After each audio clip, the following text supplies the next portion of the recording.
good? What's good? This is J-Alta. You are now tuned in to SheIsClarkeJones.com, one of the realest in the game. North Carolina, we up 704. We out here. Hey, what's up? I'm Clarke, and this is SheIsClarkeJones.com. I'm sitting here with J-Alta, North Carolina's very own and ECU graduate like myself. How are you? Doing pretty good, Clarke. How about yourself? I'm good. I'm glad we can meet today because I want to talk to you for a minute now, and you just dropped your album, so I definitely had to get you to talk about this. Yep, I look forward to it. Okay, so let's jump right in. Right. The 4th just passed. How was that for you? So, The 4th of July? Hey, I'm going to be honest. I spent it grinding. Really? I didn't see no fireworks, sadly. I saw some while I was on the road going to see a friend. But, yeah, I was going to Onyx that night. They were supposed to spin me in Charlotte. Okay. I didn't make it in, ironically. That's going to be a funny story to tell in the You future. didn't make it into where? To Onyx, the What? club. The line was crazy. And I wasn't nobody special yet, so it's not like I got skip line access or anything like that. But yeah, so I went out that way because they were supposed to spin me, and I wanted to introduce myself to the DJs. Right. Like I'm kind of trying to build that network. Right. But other than that, I mean, I had a couple cookouts I went to. Okay, a couple. Yeah, and then my friend Darian, she went to Australia, so I took her to the airport. So is it that cool? Yeah. All right, and you just opened up for T.I. recently, right? This weekend? Yeah, I sure did this How past was that? Friday. Opened up for T.I. That was an amazing event. Shout out to the promoters that got me on there. Shout out to John, he kind of made it happen. That was awesome. I got to do 3 songs. I did them off of the demo. The crowd reacted amazingly. Really? Okay. I met Anthony Hamilton backstage. I saw that. I was wondering what he was doing at the T.I. concert. Yeah, one of the other artists actually brought him out. Gotcha. Yeah, but he was super chill, super humble. Sadly, I didn't get to talk to T.I. much, but aside from that, the crowd loved it. I got some CDs out, so it was a successful event. Okay. So when you go out these days, are you noticing that people notice you? So I actually, when I was at Dane's Chicken and Waffles earlier, some dude came in like, "Yo, bro, I see you blowing up out here." Like it's just random stuff. Like, granted, a lot of it comes from like mutual friends and stuff like that. But I have had a couple strangers come up to me and be like, "Yo, you that kid that be rapping?" And it's an amazing feeling to go from where I was to now. So. And you just quit your job. Is that what you told me? Yeah, I just quit. I said it in the demo too. I wasn't lying. That wasn't just lyrics just to be lyrics. I literally quit the job. So I wanted to do music full time. This is one of those things that it's not gonna happen part time. You can't treat your plan A like a plan B, and then give your plan B plan A treatment. Right. So yeah. So how's that working out for you so far? How long has it been? It's only been since Friday. Okay. So yeah, and the initial release date of the demo was to align with that. With my last day at work, it was supposed to mark a chapter, needless to say. Okay, I like it. But it's been good so far because I was able to do an open mic last night in Durham. I did the audio for a video called "Are You Down" earlier that day, yesterday, and I just dropped that actually like a couple hours ago. So check it out. What did you just drop? The "Are You Down" music video. Oh, you did a video for it? Yeah. Out here. So how many videos have you done so far for the album? So far, I have 4 recorded, 2 released. 4 recorded, 2 released. So when you drop the other one? It's throughout the month. Gotcha. Because I'm actually going to record another 2 because I'm doing a storyline with the project. So Kings in the Queen City is already out. Are You Down just dropped today. Cartel Music is going to be next. And then 3 more joints after that basically tell the story. And then I still might do music videos for the other songs because each song is actually getting amazing reactions. Really? So I want to give it proper treatment. Right. For each one. So what are the singles that you're going for? What are the top, let's say, 2 songs right now that you're trying to push? Right. So I actually released the demo as a project entirely first to see what gets the most reaction because I had an idea, but sometimes you can't gauge how the people react to it. And the 2 songs that have gotten the most reaction are Big Papi and Cartel Music. Okay. So I think those are going to be the 2 that I push as a single. I've already sent Big Papi to a couple radio stations and gave a couple DJs a little package. Feedback? Yeah. Big Papi's the one that's gotten the most love. Gotcha. Easily. And hopefully, it makes its way onto the airwaves. But yeah, that's the record that I'm going to push first and then probably Cartel second. But this is not your first project. No, so it's actually my 4th. Your 4th. Yeah. My first 2 I dropped back in high school. So they didn't really, you know what I'm saying? It wasn't like super perplexed albums or projects or anything like that. But I do see this as a first in a certain way. The reason being is because this is the first project that top to bottom was original production. Every other project had remixes, instrumentals, freestyles. This is the first one that each song I actually got from a producer, and even specially requested certain beats. And who makes the beats? So how did you meet people who make? Yeah, it was all through mutual friends. Well, Jacob, he did Kings in the Queen City, Star Island, Are You Down, and Summertime in Southside. He's from Statesville, so that automatically we know each other from high school. Doe School produced a lot of the beats on there. I met him through Sonny the Man. That's his cousins, but they're both from Shelby. And Sonny was actually on the outro as well. But yeah, I met Doe School through Sonny.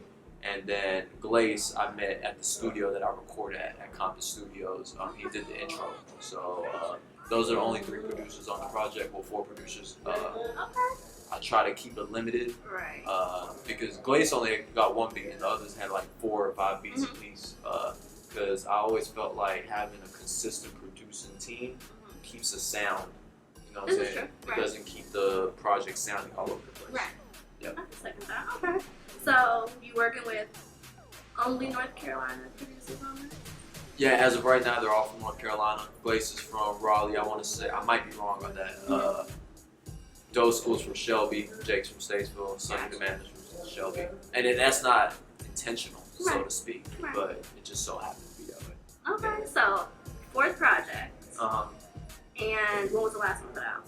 Last one was Hands Tied. That one came out. We talked around that time too. Yep, that was last February that it came out. And like I said, that project was still a lot of remixes, a lot of freestyles. Granted, it was over a lot of beats that people don't recognize, so it sounded original. But this is technically the 4th project, but I almost see it as a reintroduction project. Gotcha. So it's a first in a way, in my opinion. So is this considered an album? I don't really call it an album. No. And even though it has every right to be an album, because it's all production, it has single-ready records. You got 10 tracks on it. I was shocked. I was like, 10? Yeah. So, because at the end of the day, this project started off as a concept of literally being a demo. It was going to be 4 to 5 songs with just hit songs on each track. Yeah, and I was doing that to give to record labels, to give to radio stations, to give. I was initially going to move to Atlanta. I was going to give that to people to, so they had that demo, so to speak. But it ended up becoming a bigger project because they kept on giving me hot beats, and I just couldn't stop recording. So it ended up being bigger than what it was. But yeah, to me, it's I want to call it a mixtape. If Drake was able to call If You're Reading It It's Too Late a mixtape, I can call it a mixtape. So this is a mixtape. Okay. 10-track mixtape. Yeah. And I want to go through each track, and I want to figure out what each one means, your story behind it, maybe who was on your mind, whatever the case may be. But before I do that, you said you were going to move to Atlanta. I was going to. So the reason I didn't was because I realized if I moved to Atlanta, I'm probably gonna have to get a job out there, and I don't want to do that again. I already went through that whole hustle. I wouldn't be able to do music full time if I go out there and do that. I realized that if I quit my job here and save money while I'm being at home, I can go to Atlanta whenever I want. So whenever there's an event that I need to go to, or open mic or whatever, like I'm already scheduling myself to go whenever I need to, and then just stay at somebody I know house. Do it that way. Saving money. Yeah, saving bread. That's all it is. So let's go ahead and jump into. Let's get it. All right. So the first track is Alta's Story. Yep. This one, the way I found the beat was kind of basic. I already had another beat from Glaze that I loved, and it sadly didn't make the project because it had a feature on it that was pending. Just didn't make the person didn't get the verse to me in time. I'm still waiting on it. But I went on Glaze's website, and I was just like, let me see what else he's working with. And I found this one, and as soon as the key hit in the very beginning, I said, yo, this sounds like an intro. Then the beat dropped, and I said, yeah, this is my intro. Like, I wish my mom was here she saw me when I was at the dinner table when I was listening to it, and I jumped up from the seat, like, this is my intro. Because in my opinion, the intro was the hardest beat to find. Because you have to set the tone. This is true. And that beat set the tone. So I said, you know what, on this song, I got to let people know what this project means to me. So that's why all I got is my demo. That's the first bar you hear on the project. and then it scratches the surface on a lot of things in my life because I'm trying to save a lot of things for a major debut album. Gotcha. But it talks about why I started rapping when my homeboy passed away. Right. It talks about the ups and downs of trying to get my music in famous artists' hands, and it just hasn't gone well. Right. But there's we got another stories behind. Yeah. How you try to get it to these people. So, without going too much in deep, because I kind of want to save a little bit for some tracks. I don't want to ruin stories. I mean, Drake and Wale, self-explanatory, waited after their shows. Wale, tour bus. I was standing outside with the CD out, drove by. Drake, kind of the same thing after his show. He came out of the tour bus. I was like, yo, Drake. And I know he heard me because he kind of tilted his head. Like, somebody called my name. Nah, I ain't gonna pay attention. And then, same idea, tour bus. I was damn near trying to taste the tour bus down with the CD. And J. Cole, there's actually a track called Message to Cole on my previous project that counts out about 5 times that I've interacted with him. And since then, there's been like 3 or 4 pivotal times that I also counted acting with him. Kind of want to save that for when the time is right, because I don't want to use that as a stunt, so to speak. But it's all love, though. I know the dudes get people coming up to them every day, you know, so it's no hard feelings whatsoever. Right. But it's definitely a part of my story, and I use this inspiration. Okay, so as an artist, how are you promoting yourself? Because I know you said this is telling your story and the things you've been through. So what's the best way you found to promote yourself? The best way I found to promote myself is this mesh of the new generation bounce and feel, but still maintaining the lyricism of the golden age. Because a lot of the artists today that come from our generation that are 23 and under, they're not really rapping. You know what I'm saying? They're not really spitting. You know what I'm saying? They're not telling your story. You know what they doing? I know. Send these shots. But that's no knock to them because there's a time and place for everything. Definitely. And there's an audience for everything. Exactly. But there's no really 23-year-old artist right now that people are like, yo, he's telling that story right now the way when Drake was 23, he was telling that story. You know what I'm saying? When Cole was 25, he was telling that story. We don't got nobody in that generation right now, so I'm trying to be that person that does that because the demo has this mix of the new age flows with a little bit of classic feel to it as far as the lyricism goes. Gotcha. Okay.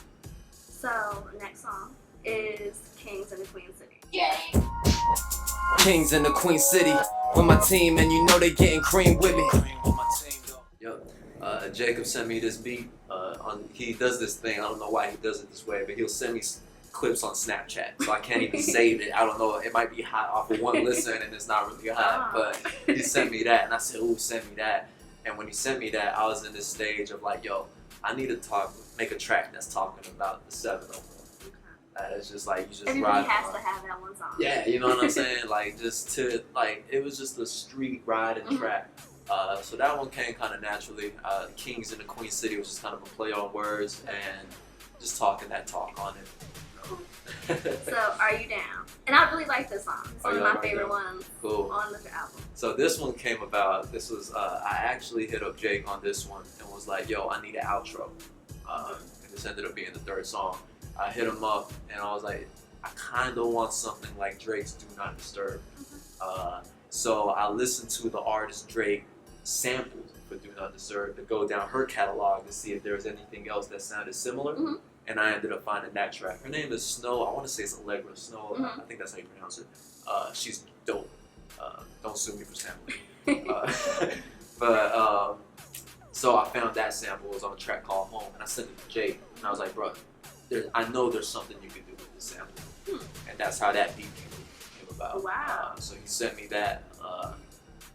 And at the time, I was going through a phase where I was making sacrifices with relationships and friendships. Like, doing this music thing and kind of don't get it because you're in your phase and I'm in my phase. And it's, you know, so it was just having this conversation of like, yo, I'm doing this and my dreams are crazy. Are you really down for this ride? Gotcha. So that's how that track came about. And second verse, I'll talk about my boy having a kid. Shout out to Nick. And then the 4th verse, the beat switched up a little bit, so I switched up the flow on it. Wanted to talk a bit about Statesville on it. So yeah. Honestly, times are hard, but it caused my glow up. I gotta blow up. I gotta focus back on my goals. Gotta get my dough up. Got this feeling, I can't fade it. Hear it all on my lady. So what does it take to be down for you? What does a girl have to do to be down? Well, I feel like any man can say this, that a good woman isn't a burden. They support you. Definitely. You know what I'm saying? They don't get in the way. Right. Like, yo, why you not giving me time? Instead, they're adjusting. And I don't mean that in a negative way. That sounds bad. But like, they're adapting to how you move because it complements how you move.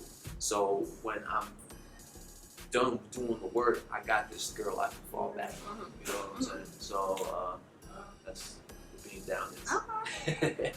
There's different definitions of down, so I had to ask you. Nah, you're right. All right, now cartel music, which you said a lot of people are reacting well to. I've been flipping raw like the cartel, getting money with my squad like the cartel. Turn up, I've been cooking dough like the cartel. So, seems like a talking shit type of song. Yeah, it definitely is. That beat, this one, I'm gonna kind of mesh Star Island and this one together because they kind of had the same origin. Okay. I went to Miami and I was like, yo, I don't want to play none of my shit in Miami right now. Why is this happening? I was listening to every other rapper but myself in Miami. I felt like I had nothing I could play out there. Right. So when I came back, I hit up Jake, who did Star Island, and Doe School, who did cartel music. Like, yo, I need something from Miami. I need something that I can button my shirt to, have the top down, and feel like I'm from the islands. So they sent me those two beats. Cartel music. People always joke with me saying I look like I'm in the cartel. That my dad was a cartel leader, but it was kind of like a metaphor because at the end of the day, it's music, raw like the cartel. Right. But in the way, if you take it that way, it's ignorant to where it's enjoyable. You know what I'm saying? Because that's what people want to hear. A lot of dope songs these days that are like Coco, like, you know what I'm saying? So that both of those tracks, I actually use the Young Thug song as a reference to both of those producers, Wyclef, the Wyclef joint, and yeah, they use those as a reference, and you can kind of hear it in the flow sometimes, especially on cartel music. And Star Island kind of have more of a Migos kind of flow on it. So it's just me having fun on both of those songs. Star Island was more so, my favorite thing in Miami is when you go out there and you see these huge houses and these exotic cars, and it's like, yo, what can I do to get there? That's kind of, that's kind of where Star Island comes from. And the story about seeing a girl with a Ferrari, that was true. I was about to holler at Shorty, and Lambo pulled up and she walked that way. And I was just like, well, damn. You know, I drive a Honda. Oh, okay. She might not have been shallow. You know what I mean? But yeah, that's those two tracks. Okay, so Big Papi. Big Papi, this one came, I was just on Doe School's Instagram, and I found this beat, and I heard that, and it had that bounce, that bad boy feel to it. I said, bro, send me that right away. Let me get that. And that one actually ended up becoming a shocker because I wrote that one super fast. Really? And the hook just came instantly. I was like, okay, this feels like Bad Boy. What can I say that sounds Bad Boy? Spanish Big Papa. Oh, that's Big Papi. Like, I literally had that Diddy bop to it when I'm rapping it. I can see you in the studio now, too. That's too funny. So, and a lot of those bars, sometimes I'll just like write random punchlines. So some of those bars came from that. And yeah, that track, I went to a Bad Boy concert, the reunion tour they had. And I love that boom bap feel that concert had. So I needed a boom bap track for the project, and it didn't have it yet. So I just hit up Doe School, sent me that beat, and voila. So do you hear the beat and then write the song, or do you, Most part. Now, I'll occasionally have bars written on the side that I'll just adapt to the beat. But I prefer to write to the beat because your flow will mesh with the beat if you write to it. If I write outside of the beat, I could be not on beat at points, you know what I'm saying? Or there's certain drops on the beat, like, you know what I'm saying, that you can hit if you write to it.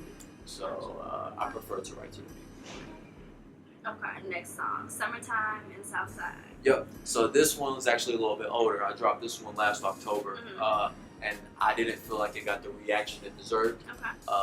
So, because all of my boys was like, yo, Summertime is crazy. So I was like, you know what, the demo is probably going to reach people that haven't heard me yet. I feel like this is a song I can carry over to do that with. So that beat was the beat that kind of got me working with Jake again, because me and him hadn't worked in a while. I got that beat. I was like, bro, this is crazy. And it reminded me, Southside in Statesville is basically the hood part of town. And I would get off the bus. I didn't live there, but I would get off the bus there to play basketball with the homies at Christian Outreach. So it just reminded me of that feeling of getting off the bus and we just talking about the girls from class and stuff like that, and just having fun with life. And then the second verse, I kind of just related it to college and made a couple college references from ECU basically as well, like Greek life, athletics, and all that. So that's where that one comes from. How much has ECU played in music? Like, huge. Huge. Because before ECU, I was a lyrical miracle rapper. Right. I remember you saying that. So ECU taught me the importance of having enjoyable music that you can play in social circles. So that ECU is humongous as to what it plays in my music. So in most of your projects, we're hearing like an array of different types of music. So stuff you could chill to, stuff you could party to, right. For the girls. Right. Yeah. This one definitely appeals to. Yeah, I heard it all. Yeah, you had everybody, and I like that. Yeah. All right. So the trap, the interlude. Yep. So I heard this one off of Those Schools Instagram as well. Okay. And I was like, bro, send me that. Because I wanted a hard track, like just super hard. Like I wanted something like Kendrick Lamar's Spiteful Chan. That, but this one didn't have that feel, but it was still hard. You know what I'm saying? So I was like, okay, how can I get on this beat without forcing it? I was like, well, shoot, let me just poke fun at what everybody else does. So that's what that whole track is about. Is literally like, I'm literally telling you this is a fiction.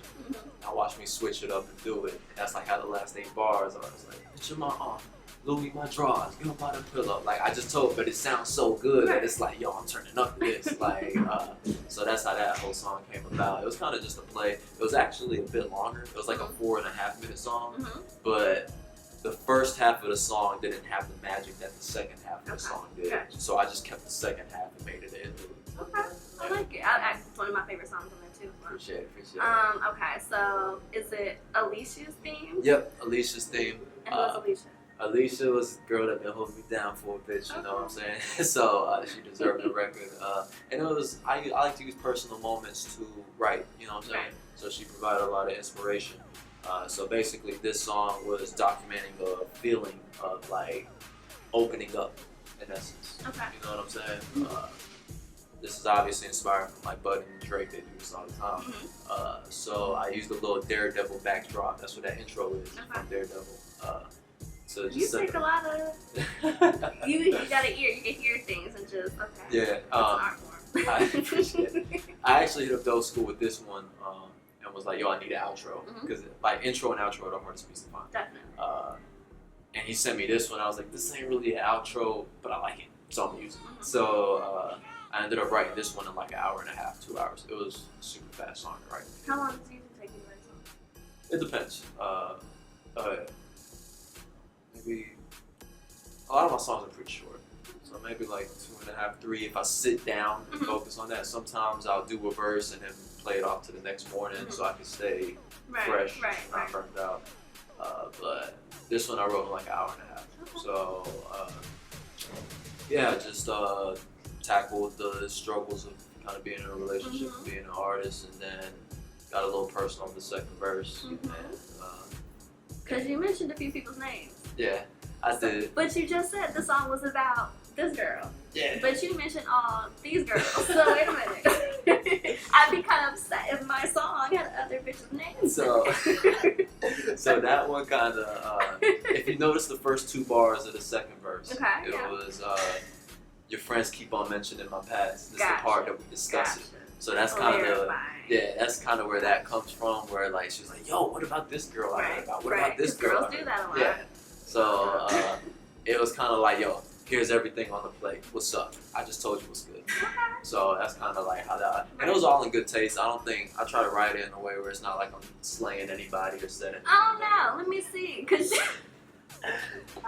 you said, oh girl set you up. Okay, I've said that in the song before. Okay, so explain that to me. Because clearly this is not the first time you mentioned it, so you must feel some type of way. What did she do? She might not have set me up, but this is super old. She basically, we stopped talking for a bit, and I started talking to her again. She told me to come over, And when I came over, I guess her man at the time and her cousin showed up. So it was like, oh, you see what I'm saying? So that does sound like a setup. So that's where that stems from. But no hard feelings. She's no hard feelings. We put positive energy. Yeah, that's right. So that's what you got all these other girls. Okay, so did you? Okay. I know that everything didn't end badly on your behalf. So is it more like what happens with these females? It's just life. Sometimes things don't work. You know what I'm saying? Like people have different situations in their lives, and if it's not the certain time for it, it just doesn't work out. And that's what a lot of that was. Like, you know what I'm saying? Like, I literally say there's one girl that she was amazing, but I just didn't catch feelings. Right. You know what I'm saying? That's just life sometimes. So yeah, it's all love on my end. Gotcha. Hopefully they don't. I haven't gotten no bad text yet. I might get one soon. Okay. But did you inform these girls that they were going to be mentioned, or you just let it go and see what happened? Just let it go. All right. That's best. So, like yesterday, we saw how social media went crazy with Black China. Yeah. And Rob Kardashian. So, with that being said, social media makes it very open. Your life very open. Yeah. How okay are you with your business being out there? Because in this, it said, you did mention that was me being open, so you're being more candid. Yeah. How much are you willing to share? I grew up a Joe Budden fan, and Joe Budden actually used to do this thing called Joe Budden TV, where he put his entire life out, like literally random moments of his life. And his music did the same thing, where he would talk about things people would be scared to talk about in discussion. As a fan of him, and then as a fan of Tupac, as a fan of Drake, J. Cole, it's a part of the game. If you want to create, if you look at every legend in the game, it's because they had a connection with the fans. Right. The fans related to something about them. The artists that are just making hits, they fade away. They're trends. But it's those that open up, that create that bond with the fan base, that stay for a while. And I'm willing to make that risk, because at the end of the day, that's why I got into music, was because that vulnerability. You know what I'm saying? My boy passed away, I made a song about it, and it felt good. So this is my way of venting, my way of coping. Because I became a fan of hip hop when Tupac was saying things that I couldn't explain, but I was feeling it. So hopefully I could do that one day for somebody. Okay. Because I think that's like what you just said, that's what music is all about, being candid and open. Because ultimately, you're sharing your business. That's what it is. You know, if you're making real music, then you're sharing your business. So, I always like to know, because I think now with music, it's no longer about just what you say in your music. It's who you dating, where do you live, do we like you as a person? Because liking somebody as a person is a big factor in liking their music as well. Exactly. Yeah. So I think because times have changed with social media, music has become bigger, and you have to put more of yourself into it. And I don't know if some people are ready for that. So that's why I wanted to ask you, how much are you willing to share? Because it's a pretty big thing. And I actually make that clear with people in my life. Like, if a girl I'm about to start dating, I'm like, yo, if music pop off pretty soon, there might be cameras. Right. I'm not saying that in a cocky way, but if it happens, because things have been looking good recently, I need you to know you're prepared for it. Right. Yeah. So with that being said, it's what type of female do you look for as going into the industry? It's one of those things that it's not a right answer. You just gotta go with. Yeah, certain qualities. Yeah, I mean, she gotta be willing to understand. You know what I'm saying? So. Yeah, it is. It is. Trust me, I get it. All right. So, what is your approach to the rap game? Because some people think it's social media. I gotta get my followers up. I gotta push all my music through social media, or I gotta go out here. I gotta be in the streets. I gotta be shaking hands, kissing babies, let people see my face. I have to work on getting that hit single, that radio single. So maybe some people feel like they gotta dumb their music down to be on the radio, and then when people hear me, they'll go hear my real stuff. You know what I'm saying? So how do you think you have to manipulate the game in your aspect?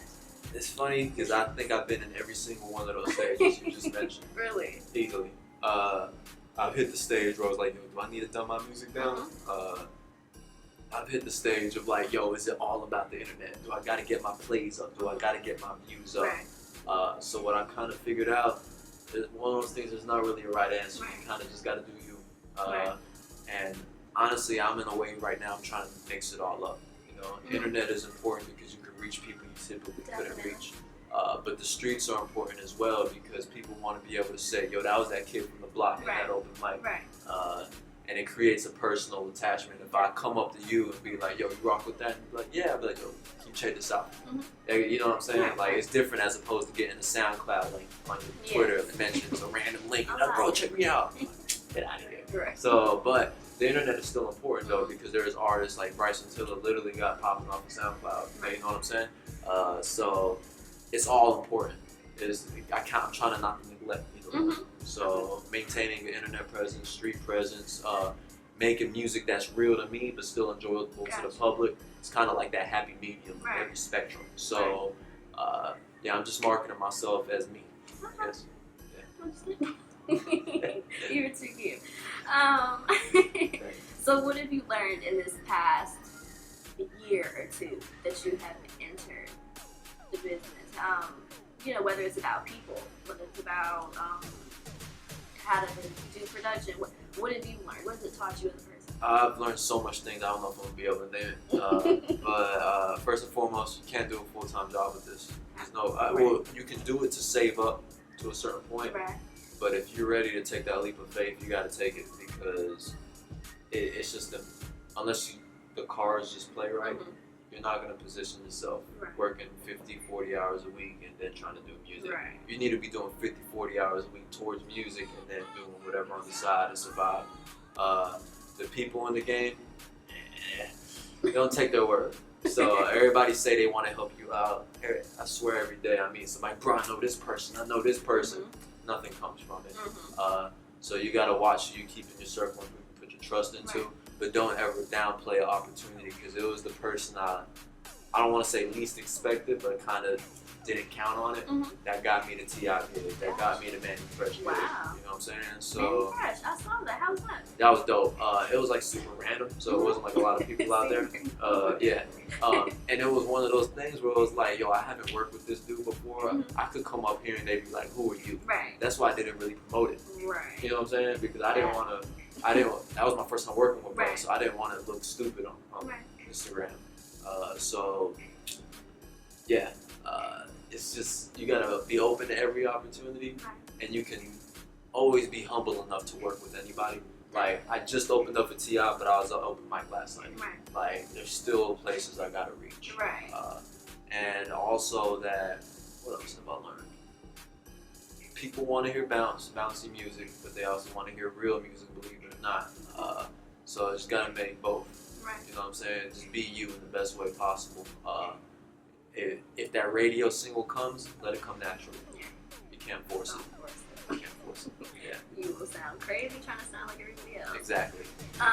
Being that we're in North Carolina, we have a few artists trying to pop off right now from North Carolina. You got The Baby, you got DJ Blue Nasty. Would you ever, or have you reached out to either one of them to work? I have. I actually wanted The Baby on Hotel Music. That would have been super dope. I got in touch with his management, wasn't him in particular, but the negotiation just didn't make much sense to me, so it didn't work out. But it's all love. Definitely. And who else? I want to work with Will Wildfire. That's my homie. Northside Rockies out in Raleigh. I want to work with him. A couple other North Carolina artists. Shout out to Brody, he's out here. Sonny the Man is that dude. A couple other artists, don't hate me for it. Not mentioning you, bro. I got a lot of people probably looking like, bro, you gonna mention me? Nah. It's all up. But nah, there's a lot of dope North Carolina artists out right now. So, Sean Kidd, he was at my open mic last night. He was super dope. So shout out to him too. So doing all these shows, how important is it to you to make sure that you're constantly doing shows? It's huge. If I can, I'm trying to do a show every week. Because I see you everywhere. I'm trying to be, because that's the best way to get yourself out. I can tell anybody, hey, here's my CD, and they're going to think it's trash. But if I go on that stage and I kill it, that's going to create that demand. And everybody there is forced to listen. You know what I'm saying? So I'm trying to get shows everywhere. And what I've loved in this past year, another thing that I've learned, is that my music was loved in Atlanta, and it was loved in Pennsylvania. So, like... How did you figure this out? Going there? Just when I performed. Gotcha. Because I performed in Atlanta like 3 times. Right. They loved it every time, and I was scared because I was like, yo, I'm up here like rapping. I'm not doing what they like. Not saying they don't rap, but right. like I'm not doing different type. Yeah, I'm not doing the southern rap. Right. Are they gonna love it? Mm-hmm. Man, I walked away and Atlanta's going crazy. Really? Pennsylvania, I was nervous because there's that stigma of like, yo, East Coast fans, they're gonna sit there with their arms folded and not show no love. Penn State loved me. Right after the show, about 40, 50 people came up, and that's no exaggeration whatsoever. Like, yo, you killed it. That's dope. How does it make you feel? It's what I do it for. Right. Like, it literally lets me know, like, yo, I actually got a shot. Mm-hmm. Like, right. You know what I'm saying? Right. Yeah, it makes me ready to get back in the booth. People rock this shit. Exactly. And the crazy thing about the Penn State one, it played a big effect on my project because I performed older songs at Penn State and I felt the flow being stagnant. So that's why on the demo, if you notice, I switched the flow up almost every song, mid-verse. Right. So, yeah. Shout out to... Exactly, because it was like even on stage I was getting bored with it, so I was like, yo, I need to start switching my flow up on these tracks. So shout out to the noobs out there that booked me. Alright, let's see. Do you plan on staying in Charlotte right now? You kind of quit your job, you can go anywhere, no kids holding you back. I kind of yeah, I think I'm gonna stay at home because I'm gonna be real. Doing it the old school way, stay at the family crib, save bread. You know what I'm saying? I'll be honest about it. I'm doing that way I can go to wherever I want, whenever I can, and I'm just saving bread. Because if I move to Atlanta, if I move to New York, I'm gonna have to get a job to pay rent, and I don't want to do that right now. I'm trying to focus on music and get as far out as I can. If I have to go back to a job in a couple months, I will. But I want to do this as much as I can, where music is my full intent. Okay. And right now it seems like you're pretty booked and everything is moving forward for you. So. Exactly. There's a lot of things I have planned. That's the thing. Don't ever make a move without a plan. You know what I'm saying? Because it would have been different if I quit my job and didn't have a plan. Right. I'd be looking stupid. Right. But luckily, I made sure that I finished the project and I was a couple videos in and had a couple shows booked. Because I'm at least set for 2 to 3 months worth of fresh promos. You know what I'm saying? I already know what I'm gonna do for the next project. Not saying it's coming anytime soon, but I got some good feedback from people in the industry, so I got an idea. Big moves coming? We'll see. Okay. All right. So, in about, where do you see yourself next year? Around the same time? Where would you like to be in 5 years? The crazy thing is, if you would have asked me, we just had this conversation a couple days ago with my boy. He was like, bro, if you would have told us last year we was opening up in TI this year, we would have said you're crazy. So there's no limitation on the place whatsoever. So shoot, I want a deal. I want to be on by next year. And by 5 years, I want to be mentioned with the people in the game that are like, you know what I'm saying, the Drakes, the Coles, the Kendricks. That's what I'm trying to do. And how old are you? 23. 23. Yeah, so. Do you think there's an age limit on it? There's not, and even though I'm moving like it, I always get, one of my biggest stress factors is like, yo, I'm 23. Meek Mill was saying he was 23. I'm on the boss. You know what I'm saying? Like Drake was this age at this point. Is that intimidating? It is. I ain't gonna front. It is. It is. It's super intimidating because it's like, yo, the clock is ticking. Right. Like, you know what I'm saying? I think the same damn thing. I mean, think about it. Soulja Boy was only like 16. Right. And like I remember when I was 18, I was like, oh, I'm just 18. I'll be on by when I'm 21. Right. When I'm 21, I'll be on when I'm 23. Now I'm 23, and I used to always say I'm gonna do music hard till 25, and if there don't nothing pop off then I'm gonna do something else. 25 is in a year and a half. You know what I'm saying? What you thinking? So I'm still doing music, but that's like kind of showing the timeline. Right, that's the growth. Right. Yeah. So I wouldn't say there's an age limit. I mean, 2 Chainz got popping in his mid-30s. Right. You know what I'm saying? Exactly. Granted, he was already in the game. I don't want people to forget that because they always say that. But there's artists that get popping super late. Jay-Z, Reasonable Doubt came out when he was 26, 26 or 27, somewhere in there. You feel like Jay-Z should still be making music right now? He's making music that's true to him. As long as he's doing that, and that's what makes Jay-Z's longevity so special, is that he was him throughout this whole process. Other artists that were from the 90s, they try to do the sounds of today, and it's just like, nah, bro. You know what I'm saying? That's why Hov, in my opinion, is the greatest, because he's adapted to every generation and still doing that. I like that. I've never been a Jay-Z fan, but that is very true. I can second that. Okay. I think that is it. Hey. I think that is it. Thank you for coming and talking with me. Hey, I really love this interview. Be sure to follow me on Instagram, Twitter, Facebook, Alta Music, ALTAMUZIK.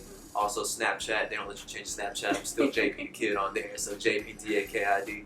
And what else? The demo is on Apple Music, Tidal, Spotify, SoundCloud. I also got physicals. If you ever run into me, I'll be more than happy to give you one. They're free. Even though it's on iTunes and all that, the money isn't the thing. I want to make sure you listen to it. So, yeah, catch me. I don't know when this is dropping, but next Thursday I'll be at Raleigh. That's the 13th. Dates. Is it the 13th?